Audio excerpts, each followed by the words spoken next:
I was far from my home, and the spell of the eastern sea was upon me. In the twilight I heard the pounding on the rocks, and I knew it lay just over the hill, where the twisting willows withered against the clearing sky in the first stars of evening. And because my fathers had called me to this old town beyond, I pushed through the shallow new-fallen snow along the road that soared lonely upon the Abraham twinkle amongst the trees, on toward the very ancient town I had never seen, but often dreamed of. It was Yuletide, that men call Christmas,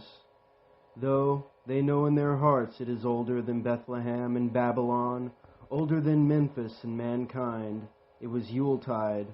I had come at last to the ancient sea town where my people had dwelt and kept the festival in elder times, when the festival was forbidden, where also they had commanded their sons to keep the festival once every century, that the memory of the primal secrets might not be forgotten.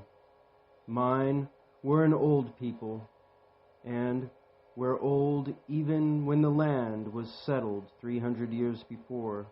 and it was strange, because they had come from a dark fugitive folk from the opposite south, in the gardens and orchards that had spoken their tongue before they lent the tongue of the blue-eyed fishers, and now they were scattered and shared only the rituals and mysteries that none living could understand. I, the only one who came back that night to the old fishing town, as legend bade, for only the poor and the lonely remembered. Then beyond the hill's crest I saw Kingsport, outspread frostily in the glooming snowy Kingsport, with its ancient vanes and steeples, its ridge poles and chimney pots, wavers of small bridges, willow trees and graveyards, endless labyrinths of steep, narrow, crooked streets, and dizzying churches that crowded Central Park, that time and dust did not touch. Ceaseless mazes of colonial houses,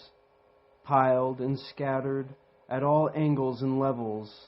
like the children's disordered blocks. Antiquity hovered over the gray wings, and the winter winted at the gambrel roofs and fan lights, the small paned windows, one by one gleaming out into the cold dust to join Oron